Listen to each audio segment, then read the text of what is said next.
ভাজা মশলা তৈরি করব, তাই জন্য এখানে কিছু জিরা নিয়েছি, কিছু ধনিয়া নিয়েছি, বেশ কিছু শুকনো মরিচ নিয়েছি। এই সব উপকরণগুলো এখন আমি তেলে গুঁড়া করে নেব। একটা প্যান বসিয়ে দিয়েছি, প্যানটা বেশ গরম হয়ে গিয়েছে। এখন আমি ভাজা মশলাগুলো দিয়ে দেব। সরি, আমি বলছি ভাজা মশলা, তবে ভাজা মশলা না, কাঁচা মশলাগুলা দিয়ে দিব। তবে এখন একটু নাড়াচাড়া করে ভাজাটা আমি করে নিচ্ছি।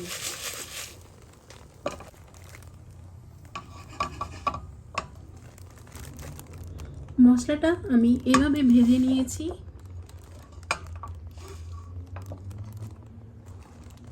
খুব বেশি ভাজার দরকার নেই, অনেক বেশি ভাজা হলে কিন্তু আবার টেস্টটা হারিয়ে যাবে। তো এখন ঠান্ডা করব, তারপর ব্লেন্ড করে নেব। ভাজা মশলাটা আমার ঠান্ডা হয়ে গিয়েছে, এখন ব্লেন্ড করে নেব। ভাজা মশলাটা আমি তৈরি করে নিয়েছি।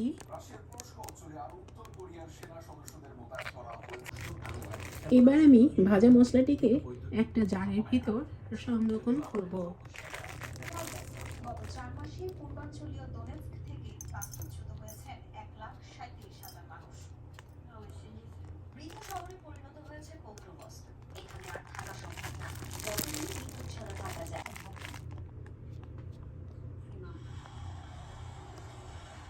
এদিকে আরো উত্তর কোরীয় সেনাদের প্রশিক্ষণ দিয়ে তুরস্কের বিভিন্ন ফ্রন্টে মোতায়েন করা হয়েছে। তৈরি করে নিলাম এই সুস্বাদু ভাজা মশলা। এই ভাজা মশলাটা যে কোনো রান্নার স্বাদকে অনেক গুণ বাড়িয়ে দিতে ভীষণ কার্যকরী। আর এরকম একটা কাঁচের জারে রাখলে অনেক দিন পর্যন্ত ভালো থাকবে।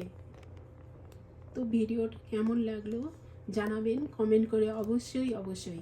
ভালো থাকবেন সকলে।